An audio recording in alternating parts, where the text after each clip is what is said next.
네, 그렇다면 국내 백신 물량 등 방역 지원 여력은 어느 정도일까요?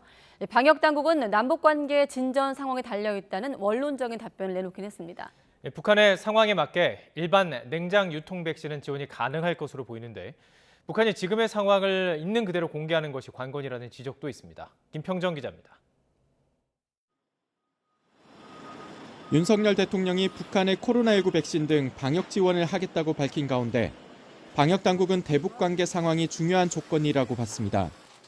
정치 외교적 문제 해결이 선행돼야 방역 지원이 가능하다는 신중론으로 풀이됩니다. 이런 부분들에서 좀 더 진전되는 상황이 발생하고 협의가 진행된다 그러면 이 상황에 맞추어서 방역 지원을 검토할 수 있을 것이라고 보고 있는 중입니다. 국내 코로나19 백신은 지원이 가능한 상황입니다. 1,466만여 회분이나 남아서 안 그래도 해외 공여를 검토하고 있기 때문입니다. 유효기간 만료 등으로 올해 들어 3월까지만 백신 64만여 회분이 폐기됐습니다. 다만 북한은 mRNA 백신을 보관할 콜드체인, 즉 초저온 저장 유통시설이 부족할 것으로 보이는 만큼 일반적 저온 유통이 가능한 백신을 중심으로 지원이 가능할 전망입니다.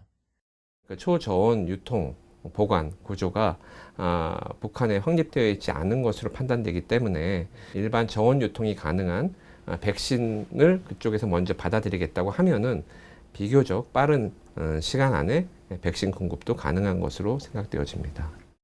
중증과 사망 숫자를 낮추고 유행을 억제하는 데 효과적이란 점도 백신 지원이 상대적으로 더 현실적이란 의견에 힘을 보탭니다. 치료제는 국내 사용할 물량도 넉넉하지 않고 발병 초기에 써야 효과적이란 한계도 있습니다. 확산을 억제할 수 있고 그다음에 중등도를 줄일 수 있는 백신이 가장 효과적일 거라고 예상을 할 수가 있고요. 국제적인 지원 노력이나 지원 여력이나 능력 자체도 백신 쪽이 훨씬 유리할 것으로 생각되어집니다.